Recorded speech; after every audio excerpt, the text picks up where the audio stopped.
Et la petite, ce n'est pas un jouet ici. Même l'ingénieur n'a pas réussi à réparer cette saleté. Et toi, tu crois que tu vas faire quoi? Les employés ont ri. Il a appelé tout le monde pour assister à son humiliation. Mais quand Juliette a collé son oreille contre le métal et murmuré « Je sais exactement ce qui ne va pas », tout l'atelier s'est tu. Et ce qui s'est passé dans les secondes suivantes a laissé même le millionnaire sans réaction, mais personne n'était préparé à ce qui allait suivre. Hé, mes amis, si cette histoire vous a déjà captivé, donnez-nous un coup de pouce, abonnez-vous à la chaîne et dites-nous dans les commentaires de quelle région de France vous regardez cette vidéo. Juliette n'est pas une mécanicienne ordinaire, vous comprenez? Elle a un don spécial, une capacité qu'elle a développée d'une manière qui va vous serrer le cœur quand vous saurez. Cette jeune femme peut diagnostiquer les problèmes dans les machines agricoles juste en les écoutant. Oui, vous avez bien entendu. Elle écoute les sons que les machines produisent et identifie exactement ce qui ne va pas. Fréquences, vibrations, bruit que la plupart des gens ne remarquent même pas. Et savez-vous comment elle a développé ce talent? Sa mère, Madame Hélène, a eu un terrible accident du travail quand Juliette n'avait que 15 ans. Cette femme conduisait une moissonneuse-batteuse depuis 15 ans, subvenant seule aux besoins de la maison après que son mari les ait abandonnés. Un jour, un morceau de métal s'est détaché et l'a frappée à la tête. Hélène a survécu, mais elle est devenue complètement sourde d'une oreille et avec une audition très altérée de l'autre. Du jour au lendemain, cette jeune fille de 15 ans a dû devenir les oreilles de sa propre mère. Juliette a appris à distinguer chaque type de son pour aider Madame Hélène. Le bruit du gaz qui fuit, le sifflement de la bouilloire, la sonnette de la porte, le téléphone qui sonne. Elle est devenue si sensible au son qu'elle a commencé à percevoir des choses que personne d'autre n'entendait. Quand elle a commencé à travailler dans un magasin de pièces agricoles à 17 ans, cette capacité s'est transformée en quelque chose d'extraordinaire. Juliette passait ses nuits à regarder des diffusions en direct de salons agricoles internationaux sur Internet, mémorisant chaque spécification technique des tracteurs, John Deere, Case IH, Massey Ferguson. Elle mémorisait tout. Puissance du moteur, type de transmission, capacité hydraulique, tout. Elle n'avait pas d'argent pour faire des études d'ingénierie, mais elle avait une détermination qui valait plus que n'importe quel diplôme. Maintenant, de l'autre côté de la ville, vivait un homme complètement différent. René Duchamp, 51 ans, propriétaire de la ferme Saint-Christophe, 380 hectares de blé et de maïs dans la Beauce, une propriété qui valait des millions. Sa flotte de machines était évaluée à 1,8 million d'euros. 1,8 million d'euros, les amis. Des moissonneuses-batteuses de dernière génération, des tracteurs modernes avec GPS, des semoirs informatisés. Mais René avait un problème sérieux. Il méprisait les femmes dans l'environnement rural. Pour lui, les femmes n'avaient ni les mains ni la tête pour travailler avec des machines lourdes. Et il ne gardait pas cette opinion pour lui, non. Il tenait à la verbaliser chaque fois qu'il le pouvait, humiliant toute femme qui osait entrer dans un territoire qu'il considérait exclusivement masculin. Cette amertume avait une origine, vous savez. 8 ans auparavant, sa femme avait demandé le divorce et était partie avec leur petite fille. Depuis, René s'était transformé en un homme plein de préjugés et de colère, utilisant son succès financier comme excuse pour traiter les gens avec mépris. C'était un matin d'octobre, de ceux où le soleil de la Beauce frappe sans pitié dès l'aube. Juliette a reçu une tâche simple de son patron, livrer des pièces urgentes à la ferme Saint-Christophe. Elle a mis les cartons dans le plateau du Renault Master blanc du magasin et a suivi le chemin de terre qui menait à la propriété de René. Quand elle est arrivée, elle s'est garée devant l'atelier principal et a été accueillie froidement par Marc, le contremaître. L'homme l'a regardé de haut en bas, clairement surpris de voir une femme faire la livraison. « Les pièces pour Monsieur Duchamp », dit Juliette poliment, commençant à décharger les cartons. Marc a vérifié les articles en silence, mais elle a remarqué son malaise. C'est alors que Juliette a entendu quelque chose, un son très bas, presque imperceptible, venant du fond de l'atelier. C'était un grincement métallique, mais il avait une qualité étrange, comme s'il était l'écho de quelque chose qui n'existait déjà plus. Sa curiosité professionnelle a pris le dessus. Pendant que Marc vérifiait la facture, elle s'est éloignée vers le fond de l'atelier et alors elle l'a vu, couvert de poussière, avec les énormes pneus complètement dégonflés, la peinture vert foncé s'écaillant et révélant la rouille en dessous, se trouvait un tracteur John Deere 7800 de 1998. Juliette a senti son cœur s'accélérer.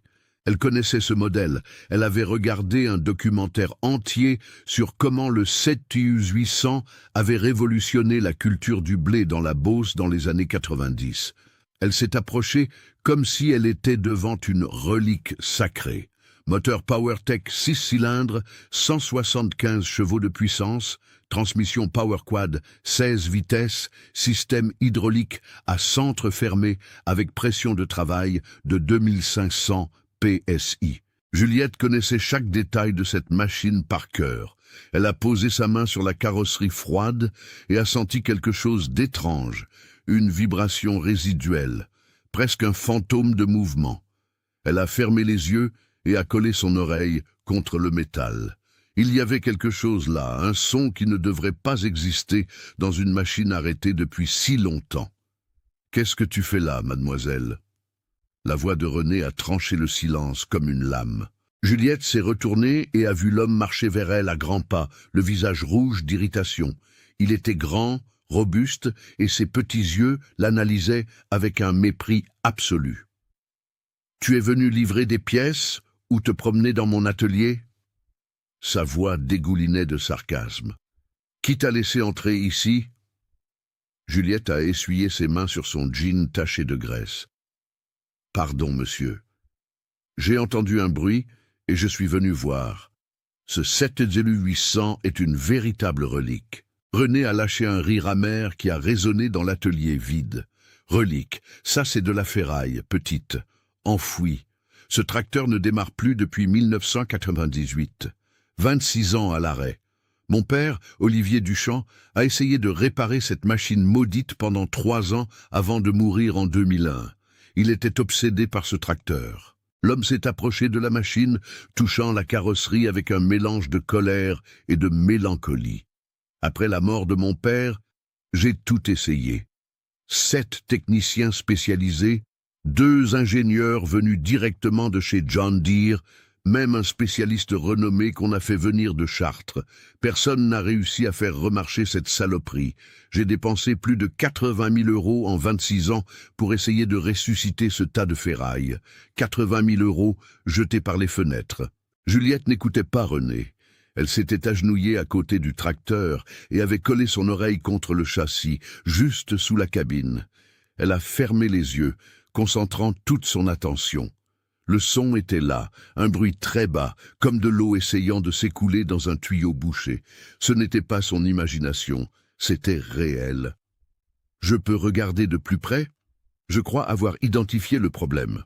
Ce qui s'est passé ensuite, mes amis, était d'une cruauté qui fait mal, rien que d'y penser. René a explosé de rire. Il a appelé Marc à grands cris et 3 autres employés qui travaillaient à proximité.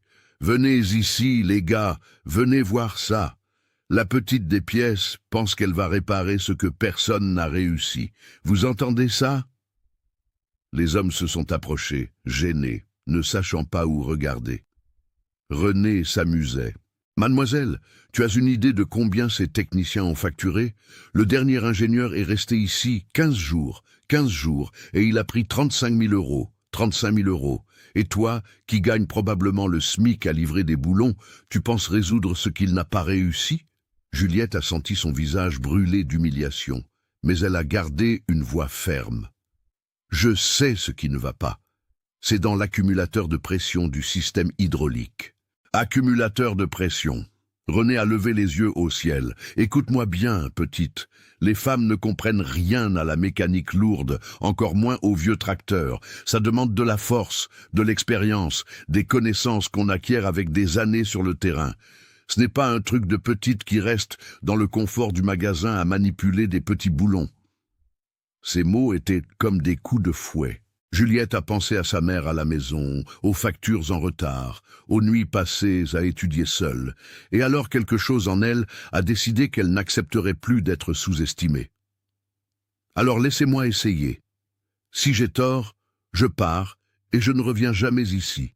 Mais si je répare, vous devrez avaler vos préjugés. » René a souri comme un prédateur devant sa proie. Il a sorti son portable de sa poche. « Tu sais ce que je vais faire ? Je vais filmer ça. Je vais faire un pari avec toi devant tout le monde ici. » Il a pointé le téléphone vers elle. « Si tu arrives à faire démarrer ce tracteur, je te paie 10 000 € pour ton service. 10 000 €. Mais si tu échoues, et tu vas échouer, en plus de partir d'ici humilié, tu admettras devant tous ces hommes que les femmes n'ont pas la capacité pour la mécanique lourde et qu'elles envahissent un espace qui n'est pas le leur. » Il a fait une pause, le sourire devenant plus cruel. « Et il y a plus. J'appelle tous les producteurs agricoles de la Beauce et des environs, et je garantis personnellement que tu ne remettras plus jamais les pieds dans aucune ferme. Plus jamais. Ta carrière de mécanicienne se termine aujourd'hui. » Les employés ont regardé le sol, mal à l'aise avec la cruauté du patron. Marc a murmuré « Patron, ce n'est pas nécessaire ». Mais René l'a coupé d'un regard glacial. Juliette a respiré profondément, a pensé à sa mère, Madame Hélène, et à toutes les fois où elle avait été sous-estimée, ignorée, ridiculisée pour être une femme dans un environnement masculin, aux nuits blanches à étudier des vidéos de salons agricoles, à chaque spécification technique qu'elle avait mémorisée. « J'accepte. » René a applaudi, satisfait de la réponse de Juliette. « Parfait. Marc, va chercher la vieille caisse à outils qui est dans le dépôt, celle qu'on allait jeter. » Le contremaître a hésité une seconde, mais a obéi. Il est revenu en portant une caisse en métal rouillé, pleine d'outils usés. Des clés plates avec les mâchoires arrondies par l'usage excessif, des pinces aux griffes tordues, des marteaux aux manches fendues. Juliette a regardé cet ensemble d'outils complètement inadaptés et a compris la manœuvre. René ne lui donnait pas une chance équitable. Il créait un spectacle d'humiliation publique. Il voulait qu'elle échoue de manière spectaculaire. « Ces outils ne sont pas en bon état, » dit Juliette calmement. « J'ai un meilleur kit dans le camion. »« Non, non, non !» René l'a interrompu en agitant l'index. « Tu as dit que tu savais ce qui n'allait pas. Alors ces outils suffisent.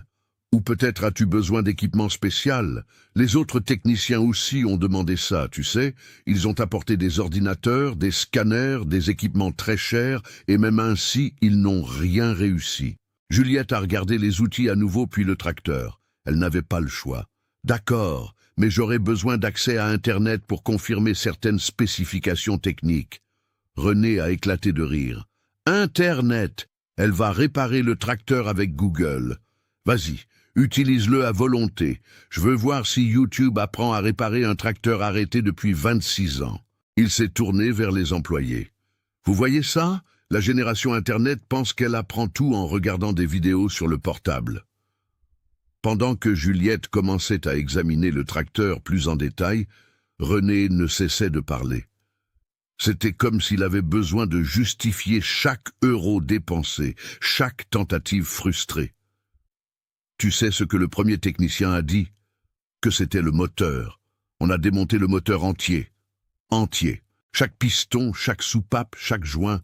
3 mois de travail, on a tout remonté, rien. Le tracteur est resté mort. Juliette s'est accroupie, examinant la partie inférieure du châssis. Ses doigts parcouraient les tuyaux hydrauliques, sentant la texture du matériau desséché par le temps. Le deuxième technicien a juré que c'était le système électrique, continua René. On a changé tout le câblage, toute la batterie neuve, alternateur neuf, démarreur neuf, 15 000 € rien qu'en pièces. Et tu sais ce qui s'est passé? Rien, absolument rien. Les employés s'étaient un peu éloignés, mais René les a rappelés. Non, non, restez ici. Je veux que tout le monde voie ça. Je veux des témoins. Il a repris son portable et a commencé à filmer. Regardez bien, tout le monde. Aujourd'hui, 17 octobre 2019, la petite du magasin de pièces va essayer de réparer le tracteur maudit de la ferme Saint-Christophe. On va voir ce que ça donne. Juliette essayait de se concentrer, mais la voix de René était comme un marteau-piqueur, perçant ses pensées. Mon père est mort à cause de ce tracteur. Tu le savais? Sa voix s'est chargée d'émotion. Olivier Duchamp était obsédé par cette machine. C'était le premier 7-800 de la région. Il a économisé pendant des années pour l'acheter. En 1998, quand il l'a obtenu, ce fut le jour le plus heureux de sa vie. René s'est approché du tracteur, touchant la carrosserie avec une délicatesse inattendue. Il a parfaitement fonctionné pendant 3 mois. 3 mois. On a semé 80 hectares de blé avec ce tracteur. Mon père le conduisait personnellement. Il ne faisait confiance à personne. Et puis, en janvier 1999, au milieu de la moisson, le tracteur s'est simplement arrêté. Arrêté et n'a plus jamais redémarré. Sa voix a tremblé. Mon père a dépensé toutes ses économies pour essayer de le réparer. Il ne pouvait pas accepter qu'il avait perdu son investissement. Il est tombé malade d'inquiétude. En 2001, 2 ans et demi plus tard, il a eu une crise cardiaque alors qu'il était ici dans l'atelier, à regarder ce tracteur. Il est mort en tenant la clé de contact dans sa main, croyant jusqu'à la dernière seconde qu'il réussirait à le faire fonctionner à nouveau. Le silence qui a suivi était lourd. Juliette a arrêté ce qu'elle faisait un moment, ressentant la douleur dans la voix de René, mais ensuite il est revenu au ton de moquerie. Et maintenant, toi, une petite de 19 ans, tu penses réussir ce que mon père, 7 techniciens et 2 ingénieurs n'ont pas réussi. C'est d'une arrogance impressionnante. Juliette a respiré profondément et a commencé à expliquer, autant pour elle-même que pour les autres, ce qu'elle faisait. Le John Deere 7800 utilise un système hydraulique à centre fermé avec une pression de travail de 2500 PSI. Contrairement au système moderne, ce modèle nécessite que le système hydraulique soit pressurisé pour que le moteur puisse démarrer. Regardez là. Elle a mémorisé les spécifications. René s'est moqué. Elle a dû lire ça sur Internet. Continue, continue. Je veux voir où ça mène. L'accumulateur de pression, continua Juliette en ignorant la provocation. C'est un cylindre qui maintient la pression hydraulique résiduelle, même quand le moteur est éteint. Cette pression est nécessaire pour les pistons hydrauliques auxiliaires qui aident au démarrage du moteur diesel. Si l'accumulateur est obstrué ou si le diaphragme interne est endommagé, la pression ne se maintient pas. Elle s'est glissée sous le tracteur, éclairant avec la lampe de son portable. C'est pour ça que le moteur ne peut pas tourner. Ce n'est pas un problème de batterie, ce n'est pas un problème de démarreur. Le moteur n'a simplement pas l'assistance hydraulique nécessaire pour vaincre la compression des 6 cylindres. Assistance hydraulique, René a répété avec sarcasme. Les ingénieurs de John Deere ont passé 2 semaines ici et n'ont rien dit de tout ça, mais la petite a découvert en 5 minutes. Bien sûr, bien sûr. Le soleil devenait plus fort et la chaleur dans l'atelier était suffocante. La sueur coulait sur le visage de Juliette, laissant des traces propres sur sa peau couverte de poussière et de graisse. Elle a localisé l'accumulateur de pression, un cylindre en acier d'environ 40 cm de longueur, caché sous le côté gauche du châssis, entre 2 longerons structurels. « C'est ici », murmura-t-elle. Mais retirer le composant n'allait pas être facile. Les outils que René avait fournis étaient inadaptés. La clé dont elle avait besoin était trop usée pour donner un couple suffisant. Juliette a improvisé en utilisant 2 clés simultanément pour créer un levier plus grand. « Tu as des difficultés ?» provoqua René. « Peut-être parce que tu n'as pas assez de force. La mécanique lourde n'est pas pour les femmes. Je t'avais prévenu. » Juliette a serré les dents et a appliqué toute sa force. L'écrou a commencé à céder millimètre par millimètre. Ses mains sont devenues rouges, puis violettes, avec l'effort, mais elle n'a pas arrêté. Elle n'allait pas donner à René la satisfaction de l'avoir abandonné. Pendant ce temps, plus de gens ont commencé à arriver. La nouvelle que quelqu'un essayait de réparer le tracteur maudit s'est répandue dans la ferme. Des employés d'autres secteurs sont venus. le responsable de l'irrigation, les opérateurs de moissonneuses-batteuses, les travailleurs de l'entrepôt à grains, même quelques voisins sont apparus attirés par la curiosité. « Regarde le public que tu as attiré », annonça René satisfait. « Tout le monde veut voir le spectacle et je vais m'assurer que tout le monde s'en souvienne.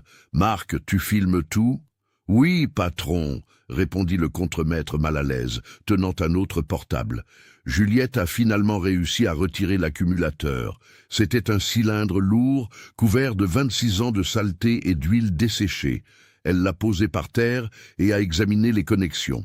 Les tuyaux hydrauliques étaient desséchés, fissurés, mais encore assez intacts pour tenir la pression si le système fonctionnait. « J'ai besoin d'eau propre et de pression », demanda-t-elle. « De l'eau pourquoi ?»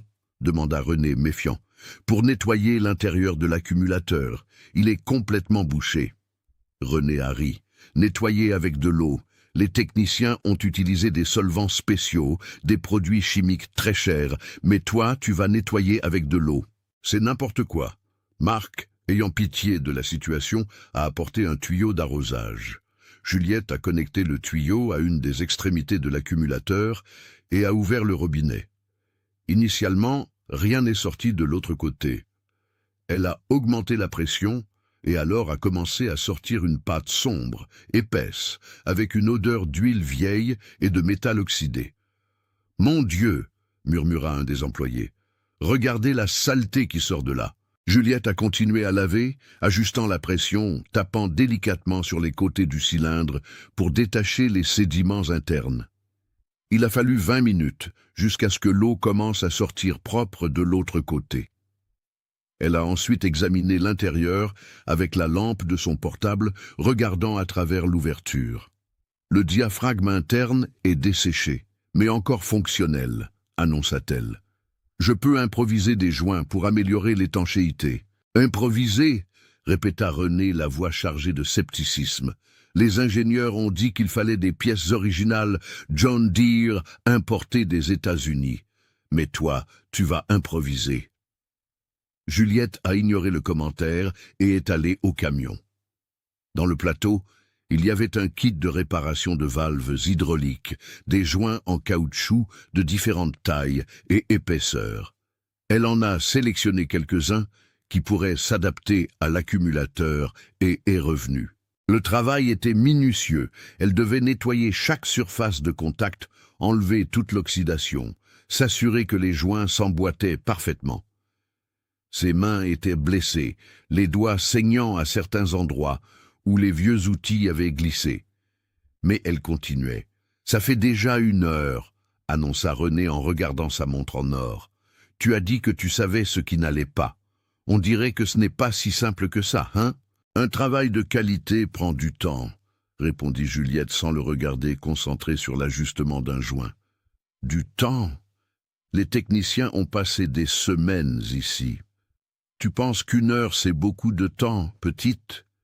Tu n'as aucune idée de la complexité de ce que tu essaies de faire. » Juliette a finalement terminé de remonter l'accumulateur avec les joints improvisés, mais elle devait encore réinstaller le composant dans le tracteur, et c'était la partie la plus difficile. Le cylindre pesait presque 15 kilos et devait être emboîté dans un espace étroit avec les tuyaux connectés à des angles spécifiques. « Tu as besoin d'aide ?» demanda Marc, réellement inquiet. « Non, » répondit Juliette. « Je peux le faire. »« Bien sûr que tu peux, » ironisa René. « Femme indépendante, forte, capable, jusqu'à ce qu'elle commence à pleurer quand la réalité frappe. » Juliette s'est à nouveau glissée sous le tracteur, tenant l'accumulateur d'une main et essayant de le positionner de l'autre. C'était une position impossible. Elle était allongée sur le dos, le visage à quelques centimètres du châssis sale, tenant 15 kilos au-dessus de son propre visage, essayant d'emboîter des filetages qu'elle ne pouvait pas bien voir.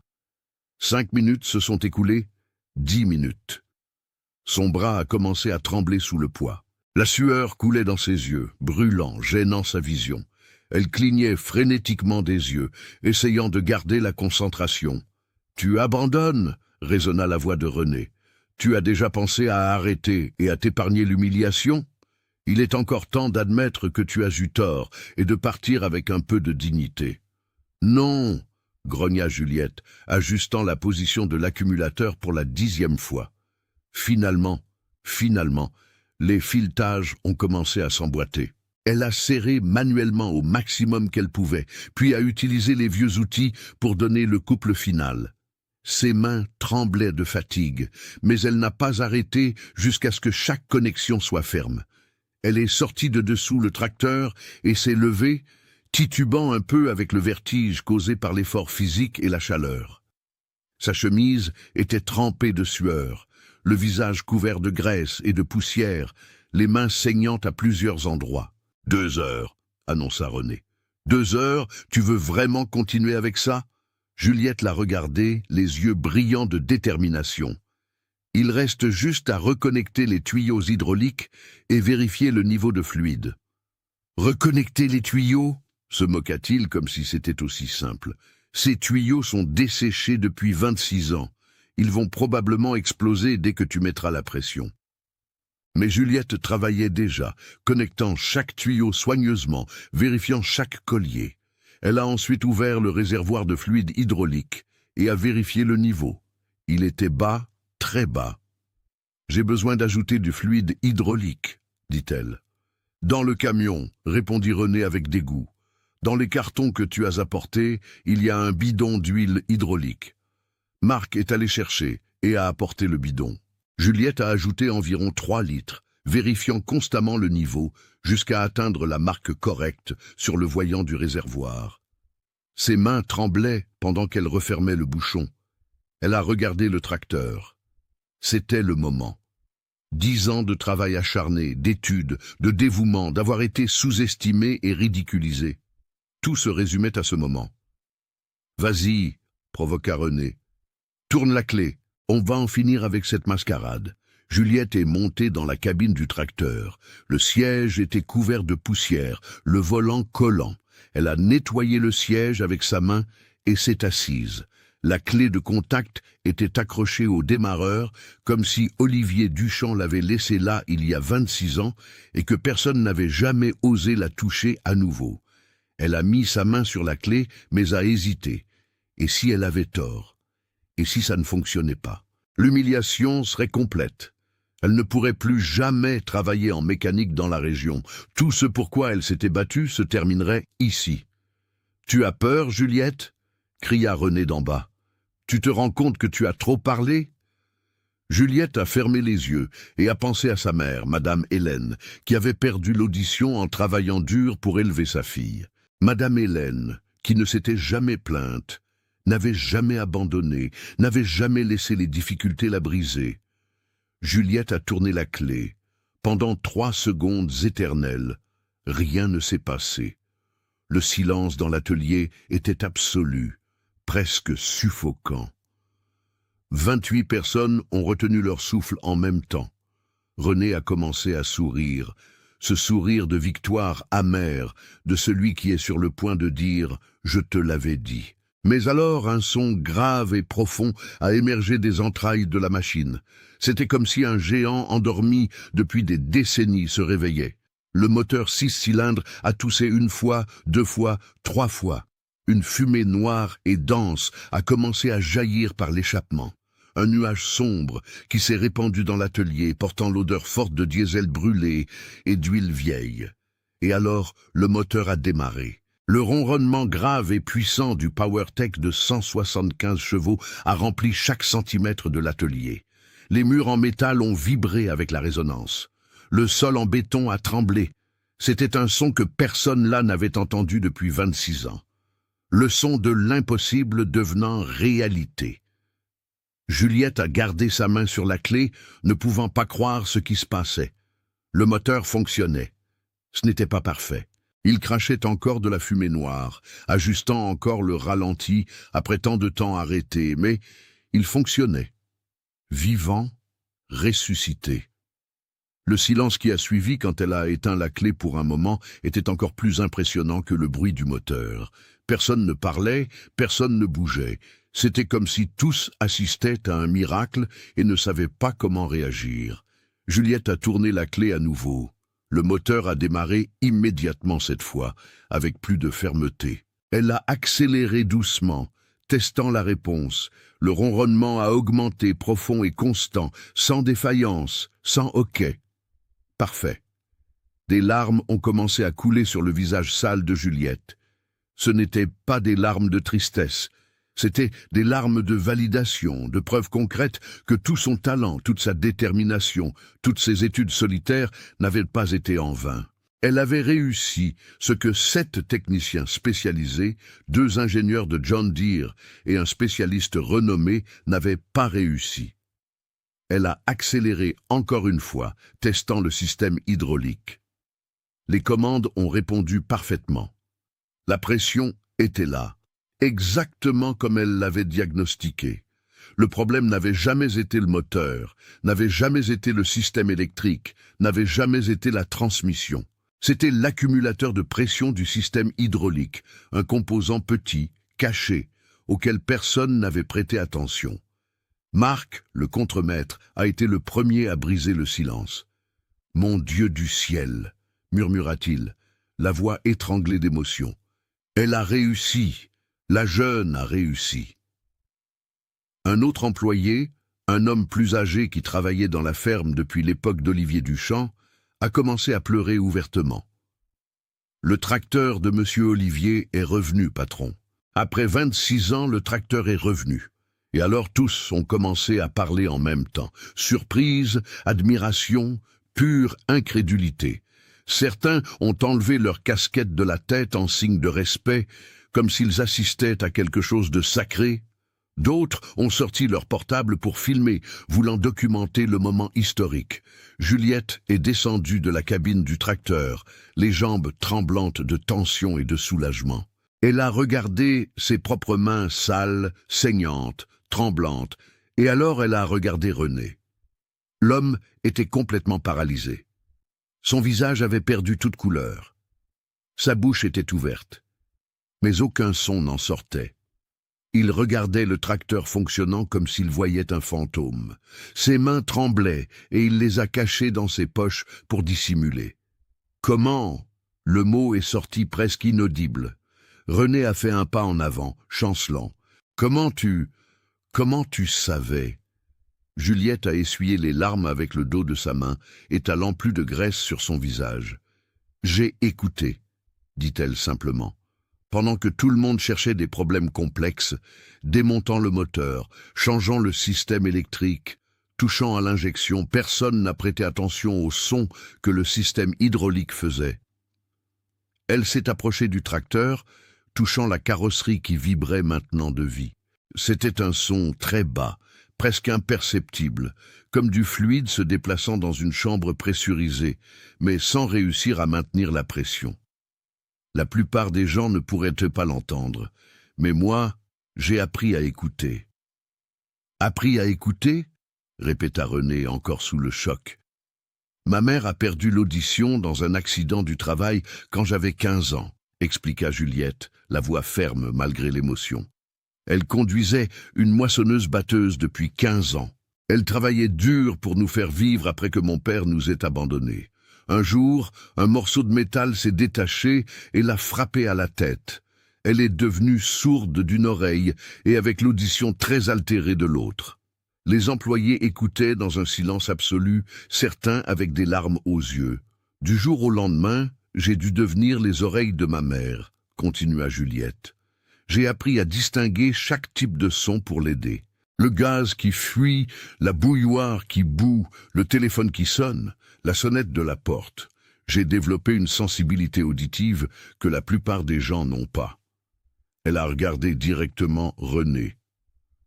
Quand j'ai commencé à travailler avec les machines agricoles, cette capacité s'est transformée en quelque chose de plus grand. Je pouvais entendre des sons que d'autres mécaniciens ne percevaient pas. Des vibrations spécifiques, des fréquences particulières qui indiquaient des problèmes spécifiques. Mais les spécifications techniques, murmura René, essayant toujours de tout assimiler. Tu as cité des chiffres exacts. Pression de 2500 PSI, système à centre fermé, moteur PowerTech.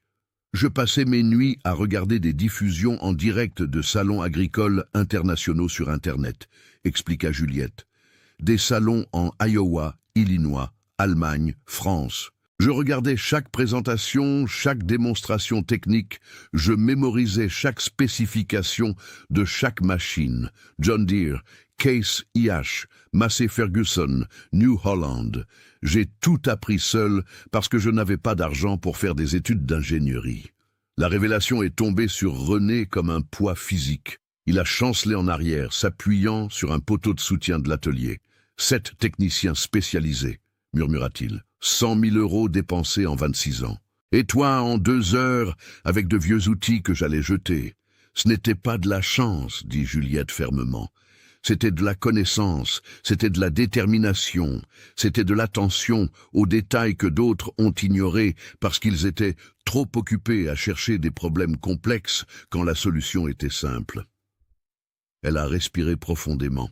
Vous et tous les techniciens que vous avez engagés avait supposé qu'un tracteur arrêté depuis si longtemps aurait des problèmes de moteur ou de système électrique. Mais le 7800 a une particularité.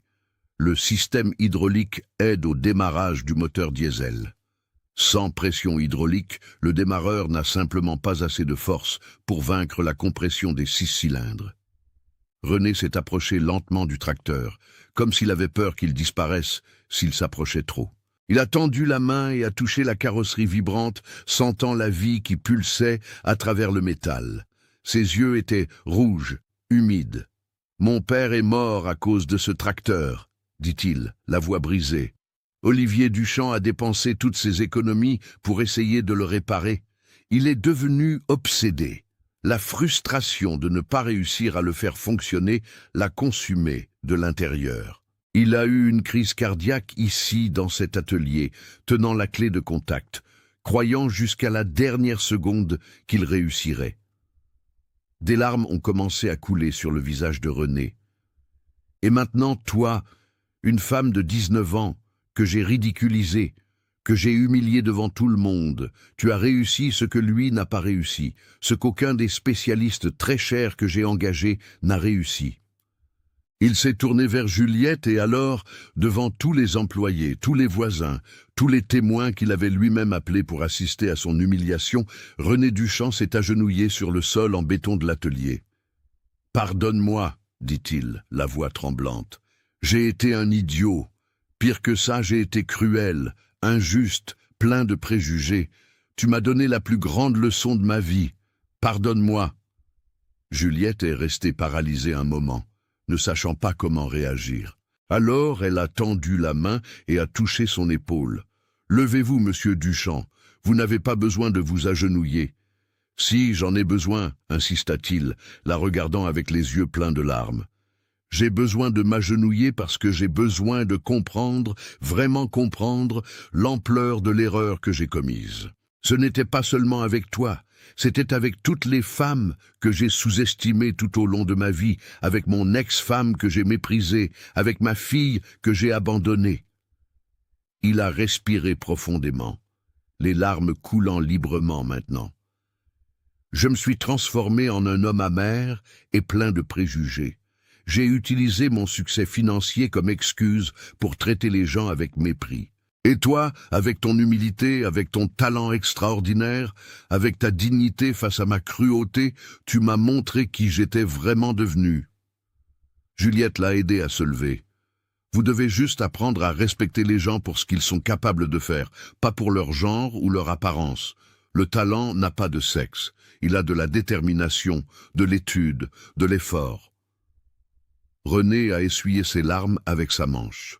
Il a ensuite sorti son portefeuille de sa poche et a commencé à compter les billets. « 10 000 €, dit-il, tendant l'argent à Juliette. C'est ce que j'ai promis dans le pari. » Juliette a pris l'argent avec les mains tremblantes. 10 000 €, c'était plus qu'elle ne gagnait en 6 mois de travail. Ce serait suffisant pour payer toutes les factures en retard, acheter des médicaments pour sa mère, peut-être même suivre une formation technique. Mais René n'avait pas terminé. Il a continué à compter les billets. 15 000 de plus, dit-il. 25 000 €, Au total, c'est le minimum que je puisse faire. Les 7 techniciens que j'ai engagés au fil des ans n'ont pas réussi à résoudre. Tu mérites chaque centime. L'atelier a explosé en applaudissements. Les employés, les voisins, tous applaudissaient et sifflaient. Certains criaient « Bravo » et « Elle le mérite ». L'énergie de l'environnement s'était complètement transformée. Ce qui avait commencé comme un spectacle d'humiliation était devenu une célébration du talent reconnu. Marc s'est approché de Juliette et a tendu la main. « Félicitations, mademoiselle, vous êtes extraordinaire. Je n'oublierai jamais ce que j'ai vu aujourd'hui. » D'autres employés ont fait la queue pour la féliciter, s'excuser de ne pas l'avoir défendue quand René était cruel. Juliette a serré chaque main, accepté chaque excuse avec grâce. Le tracteur continuait à fonctionner, le ronronnement constant du moteur remplissant l'atelier comme une musique de victoire. Juliette a regardé la machine, cette relique de 26 ans qu'elle avait ressuscitée, et a senti une connexion profonde. Ce n'était pas juste un tracteur, c'était la preuve physique qu'elle appartenait à ce monde, que son talent était réel, qu'aucun préjugé ne pouvait effacer sa compétence. René s'est approché d'elle à nouveau. « Je peux poser une question ?» « Bien sûr. Le son que tu as entendu quand tu es arrivé ici, c'était exactement quoi ?» Juliette a souri pour la première fois depuis qu'elle était arrivée à la ferme. C'était l'écho de la pression hydraulique résiduelle dans l'accumulateur. Même après 26 ans, il y avait encore un peu de fluide piégé là-dedans, essayant de circuler. C'était un son fantomatique, presque imperceptible. Mais il était là, comme si le tracteur murmurait « Je suis là, je suis encore là. J'ai juste besoin que quelqu'un m'écoute vraiment. » La poésie de cette explication a profondément touché René. Il a regardé le tracteur avec des yeux nouveaux. Non plus comme une malédiction, non plus comme un symbole d'échec, mais comme un témoignage que parfois nous avons juste besoin de la bonne personne, avec la bonne compétence, pour résoudre des problèmes qui semblaient impossibles. Dans les jours suivants, l'histoire de Juliette s'est répandue dans la Beauce comme un feu dans la paille. La nouvelle qu'une mécanicienne de 19 ans avait ressuscité le tracteur maudit de la ferme Saint-Christophe a couru de bouche à oreille, de ferme en ferme, de café en café, jusqu'à ce que toute la région parle. Le journal La République du Centre a envoyé un reporter à la ferme le lendemain. Le titre de l'édition de vendredi affichait « Jeune mécanicienne résout en 2 heures un problème qui a défié les spécialistes pendant 26 ans ». L'article faisait 3 pages avec des photos de Juliette à côté du tracteur John Deere 7800, maintenant parfaitement fonctionnel. Mais c'est sur les réseaux sociaux que l'histoire a vraiment explosé. Marc, le contremaître, avait filmé le moment exact où le moteur a démarré. La vidéo a d'abord été partagée dans des groupes WhatsApp de producteurs agricoles. Ensuite, elle est arrivée sur Facebook, sur Instagram, et en moins d'une semaine, elle avait plus de 500 000 vues. Les gens ne partageaient pas seulement pour l'aspect technique impressionnant, ils partageaient parce que l'histoire touchait quelque chose de profond. La lutte contre les préjugés, le talent sous-estimé étant reconnu, la victoire de la détermination sur l'arrogance. C'était une histoire de justice, et les gens avaient soif de justice. Le lundi matin, quand Juliette est arrivée au magasin pièces de la Beauce, il y avait une file de 7 camionnettes garées devant. Des producteurs agricoles de toute la région voulaient lui parler personnellement, voulaient engager ses services, voulaient en savoir plus sur sa technique de diagnostic par analyse sonore. Juliette, l'appela son patron Mario dès qu'elle est entrée. L'homme rayonnait. Tu es devenu une célébrité. Le téléphone ne cesse de sonner depuis vendredi. J'ai déjà reçu des demandes de devis de 32 fermes différentes. 32. Les ventes de la semaine dernière ont doublé par rapport à la normale. Juliette avait du mal à assimiler. En une semaine, sa vie avait été bouleversée. L'argent que René avait donné lui avait permis de payer toutes les factures en retard de la maison, d'acheter les médicaments chers dont sa mère avait besoin, et il restait même de quoi commencer une épargne. Mais plus important que l'argent, c'était la reconnaissance. Les producteurs qui attendaient ne voulaient pas juste des services de réparation courants. Ils avaient des cas spécifiques, des problèmes complexes que d'autres mécaniciens n'avaient pas réussi à résoudre. des moissonneuses-batteuses avec des bruits étranges que personne n'identifiait, des tracteurs avec une perte de puissance inexplicable, des systèmes hydrauliques avec des fuites intermittentes impossibles à localiser. Juliette a programmé des visites pour chaque ferme, établissant des prix justes mais qui reflétaient son expertise unique. Elle ne voulait pas facturer des sommes absurdes comme certains techniciens spécialisés le faisaient, mais elle n'allait pas non plus sous-estimer la valeur de son propre travail. Pendant ce temps, à la ferme Saint-Christophe, René vivait sa propre transformation. Le samedi matin, 3 jours après l'épisode du tracteur, il a fait quelque chose qu'il ne faisait pas depuis 8 ans. Il a pris le téléphone et a appelé son ex-femme Christine. « Christine, c'est moi, René. » Silence de l'autre côté de la ligne. Il a respiré profondément. « Je sais que je n'ai pas le droit de demander quoi que ce soit, après tant de temps, mais je dois te raconter quelque chose qui s'est passé, quelque chose qui m'a fait réaliser à quel point je me suis transformé en quelqu'un de mauvais. » Il a tout raconté sur Juliette, sur le tracteur, sur comment il avait été cruel et plein de préjugés, sur comment une jeune de 19 ans avait réussi ce que des spécialistes très chers n'avaient pas réussi, sur comment il s'était agenouillé sur le sol de l'atelier en demandant pardon. « Elle m'a montré le type d'homme que j'étais devenu, » dit René, la voix étranglée. « Et j'ai réalisé que c'était ce même homme qui a éloigné toi et Laura de moi. J'ai besoin de voir Laura. J'ai besoin de lui demander pardon aussi. J'ai besoin d'essayer de réparer ce que j'ai brisé. » Il y a eu un long silence de l'autre côté. Alors Christine a parlé, la voix prudente. « Laura a 16 ans maintenant, René. Elle se souvient encore de toi. Elle demande de tes nouvelles parfois, même après tout. Mais elle se souvient aussi de comment tu la traitais quand elle était petite, de comment tu disais toujours que les femmes ne servaient à rien pour travailler au champ, qu'elle ne pourrait jamais aider à la ferme parce qu'elle n'était pas un homme. » Les mots ont frappé René comme des coups physiques. Je sais, et je n'ai pas d'excuses, mais je veux essayer de changer. Je veux qu'elle sache que son père a réalisé qu'il avait tort, qu'il peut être différent. Christine a accepté d'amener Laura le dimanche suivant. René a passé toute la semaine nerveux, se préparant mentalement, répétant ce qu'il allait dire. Le dimanche, quand il a vu sa fille descendre de la voiture, il l'a à peine reconnue. La petite fille de 8 ans dont il se souvenait s'était transformée en une jeune femme grande, aux yeux intelligents et à la posture confiante. « Salut papa » dit Laura, la voix prudente. « Laura » René a senti les larmes menacées, mais les a retenues. « Merci d'être venu, je sais que je ne le mérite pas. » Il l'a emmené à l'atelier où le John Deere 7800 était garé, maintenant propre et fonctionnant parfaitement. Il a raconté toute l'histoire, chaque détail, sans omettre sa propre cruauté, sans s'épargner la honte d'admettre comment il avait été plein de préjugés et injuste. « Cette jeune femme, Juliette, dit-il, a seulement 3 ans de plus que toi, et elle m'a donné une leçon que je porterai pour le reste de ma vie. Elle m'a montré que la compétence n'a pas de genre, que le talent ne se mesure pas par l'apparence ou par des préjugés stupides qu'on porte. » Laura a tout écouté en silence, ses yeux embués. Quand René a terminé, elle a demandé « Et tu crois vraiment en ça maintenant? Ou tu dis ça juste parce que tu te sens coupable ?»« J'y crois, » répondit René sans hésiter, « parce que je l'ai vu de mes propres yeux. Et plus que ça, j'ai réalisé que j'ai gaspillé 8 ans sans toi dans ma vie à cause d'un orgueil stupide et de préjugés idiots.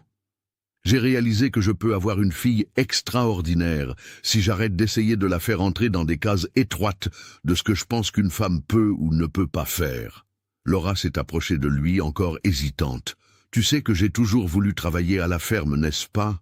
J'ai toujours voulu apprendre à conduire un tracteur, à utiliser les machines, mais tu disais toujours que c'était un travail d'homme. »« Je sais, » admit René, la voix brisée. « Et j'avais complètement tort.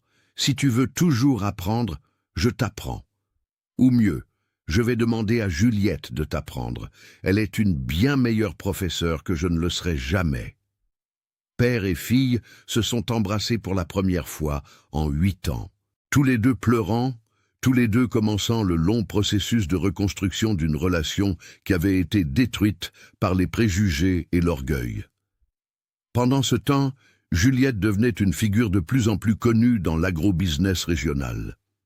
Elle a été invitée à donner une conférence à l'Association des producteurs agricoles de la Beauce, où elle a expliqué sa technique de diagnostic par analyse sonore à un public de 150 personnes.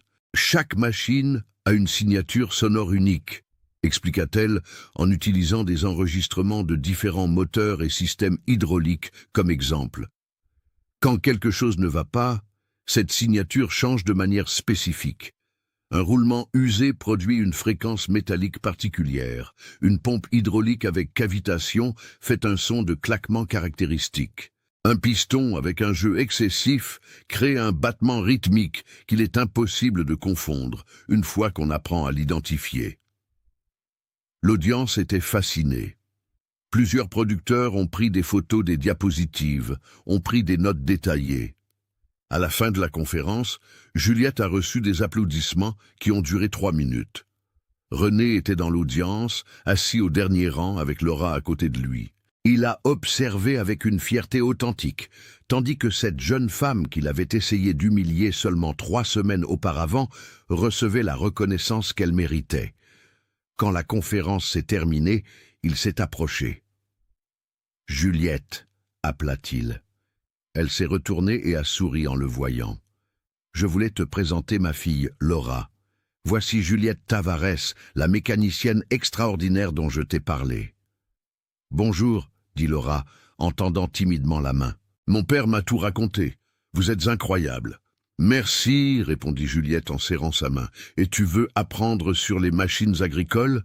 Les yeux de Laura se sont illuminés. « Oui, j'ai toujours voulu. »« Alors on va organiser ça. Tu peux venir au magasin n'importe quel après-midi après l'école. Je vais t'apprendre tout ce que je sais. » René a observé l'interaction entre les deux jeunes femmes et a ressenti quelque chose qu'il n'avait pas ressenti depuis des années. De l'espoir. L'espoir qu'il pouvait changer, qu'il pouvait être meilleur, qu'il y avait encore du temps pour corriger les erreurs du passé.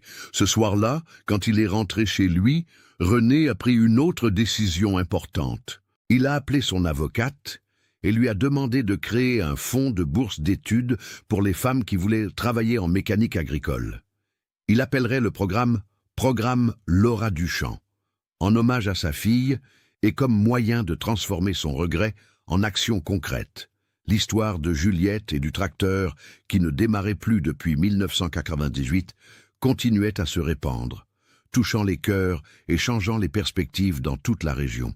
10 mois plus tard, en août de l'année suivante, la ferme Saint-Christophe était méconnaissable. L'atelier où tout avait commencé avait maintenant une nouvelle enseigne à l'entrée, Duchamp en Tavares, conseil en récupération de machines agricoles historiques. C'était le jour de l'inauguration officielle de l'entreprise et plus de 200 personnes étaient venues. Des producteurs agricoles de toute la Beauce et des régions voisines, des représentants de John Deere, des journalistes curieux qui avaient suivi l'histoire depuis le début.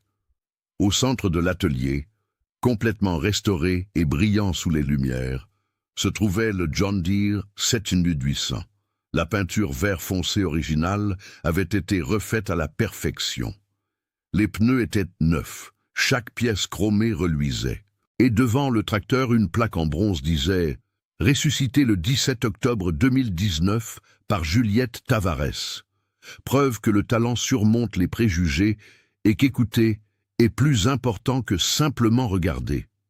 Juliette était à côté du tracteur, portant une combinaison de mécanicien bleu propre avec le logo de l'entreprise brodé sur la poitrine. À côté d'elle, Madame Hélène, sa mère, tenait sa main avec fierté dans les yeux, et de l'autre côté se tenait René, transformé en un homme différent de celui d'il y a 10 mois. « Mes chers amis », commença Juliette son discours, la voix amplifiée par le microphone. « Quand je suis arrivé ici pour la première fois en octobre de l'année dernière, j'étais juste une livreuse de pièces qui a été humiliée pour avoir cru qu'elle pouvait faire quelque chose que des spécialistes n'avaient pas réussi. Aujourd'hui, je suis associé d'une entreprise qui se consacre à récupérer des machines que d'autres considèrent perdues. Elle a regardé le tracteur. Mais cette entreprise n'est pas seulement sur la réparation de vieilles machines, c'est sur la preuve que quand nous écoutons vraiment, quand nous prêtons attention aux détails que d'autres ignorent, quand nous respectons la connaissance d'où qu'elles viennent, nous sommes capables de résoudre des problèmes qui semblent impossibles. René a pris le microphone ensuite. Il y a 10 mois, j'étais un homme plein de préjugés et d'amertume. J'ai publiquement humilié une jeune femme talentueuse parce qu'elle ne rentrait pas dans ma vision étroite de qui pouvait ou ne pouvait pas travailler avec de la mécanique lourde. Sa voix a tremblé. Juliette n'a pas seulement réparé un tracteur, elle m'a réparé moi. Elle m'a montré que je m'étais transformé en quelqu'un de cruel et d'injuste. Il a regardé Laura, qui était au premier rang à côté de Christine. Elle m'a rendu ma famille. Elle m'a donné l'opportunité de vraiment connaître ma fille, de la soutenir au lieu de la limiter avec des préjugés stupides, et elle m'a donné un but plus grand. René a alors annoncé officiellement le programme Laura Duchamp, un fonds de 500 000 € destiné à des bourses d'études complètes pour les femmes qui voulaient se spécialiser en mécanique agricole. Les 10 premières bénéficiaires étaient présentes à la cérémonie, et Laura serait la première élève de Juliette. Dans les mois suivants, l'entreprise a prospéré de manière que ni l'un ni l'autre des associés n'imaginait. Juliette a développé une méthodologie complète de diagnostic par analyse sonore, documentant des fréquences spécifiques qui indiquaient différents types de défaillances dans les composants hydrauliques, les transmissions et les moteurs diesel. Elle a créé un catalogue avec plus de 300 sons différents, chacun associé à un problème spécifique. Sa réputation s'est répandue au-delà de la Beauce. Des appels ont commencé à arriver d'Île-de-France, de Picardie, de Normandie, du Centre-Val de Loire. Juliette voyageait à travers les régions céréalières, résolvant des cas que d'autres mécaniciens avaient déclarés impossibles. Et elle emmenait toujours sa mère avec elle, Madame Hélène, la femme qui avait involontairement donné à sa fille le plus grand cadeau professionnel en lui faisant apprendre à vraiment écouter le monde. Le John Deere 7800 n'a plus jamais été utilisé pour du travail lourd. René l'a gardé comme pièce d'exposition, un symbole permanent de transformation et de reconnaissance. Des producteurs agricoles venaient de loin, juste pour voir le tracteur légendaire, pour entendre l'histoire, pour comprendre que la compétence n'a pas de genre. Laura, suivant les traces de Juliette, est devenue une apprentie dévouée. À 17 ans, elle diagnostiquait déjà des problèmes de base dans les systèmes hydrauliques et développait la même sensibilité auditive que sa mentor. René observait avec une fierté authentique chaque progrès de sa fille, comprenant finalement qu'il avait gaspillé des années à essayer de la faire entrer dans des moules étroits, au lieu de la laisser s'épanouir dans sa plénitude. L'histoire de Juliette est devenue légendaire dans la région. Les écoles ont commencé à l'inviter pour des conférences de motivation. Les universités d'agronomie lui demandèrent de donner des cours sur le diagnostic mécanique. Elle acceptait toujours. Elle terminait toujours avec le même message. Le talent n'a pas de sexe, n'a pas de couleur, n'a pas d'origine sociale. Le talent a de la détermination, a de l'étude, a du respect pour la connaissance, d'où qu'elle vienne. Et toujours, elle remerciait sa mère. Madame Hélène m'a appris que perdre quelque chose peut nous donner autre chose d'encore plus précieux. Elle a perdu l'audition et moi j'ai gagné la capacité d'entendre ce que d'autres n'entendent pas. Nous avons transformé une tragédie en talent, une difficulté en opportunité. Cet après-midi d'août, après la cérémonie d'inauguration, quand tout le monde était parti, Juliette est restée seule dans l'atelier avec le tracteur. Elle a touché la carrosserie froide, se souvenant de ce jour d'octobre où tout avait changé. Le son imperceptible qu'elle avait entendu n'était pas seulement le diagnostic d'une défaillance mécanique. C'était le bruit de barrières qui se brisaient, de préjugés qui étaient défiés, d'un talent extraordinaire finalement reconnu. Et là, dans cet atelier de la Beauce, où l'agrobusiness génère des millions et où les rêves sont aussi vastes que les champs de blé qui s'étendent jusqu'à l'horizon, L'histoire de Juliette Tavares continuerait à inspirer des gens pendant de nombreuses années, prouvant que parfois tout ce dont nous avons besoin est de nous arrêter, d'écouter vraiment et de donner une chance au talent de se manifester, indépendamment de toute autre chose que la pure capacité et la détermination inlassable. Mes amis, si cette histoire vous a touché, n'oubliez pas de vous abonner à la chaîne Moteurs et Espoirs, de laisser un like et de nous dire dans les commentaires de quelle région de France vous regardez cette vidéo. Votre soutien nous aide à continuer à raconter ces histoires inspirantes qui montrent que le talent et la détermination peuvent surmonter tous les obstacles. À bientôt pour une nouvelle histoire sur notre chaîne.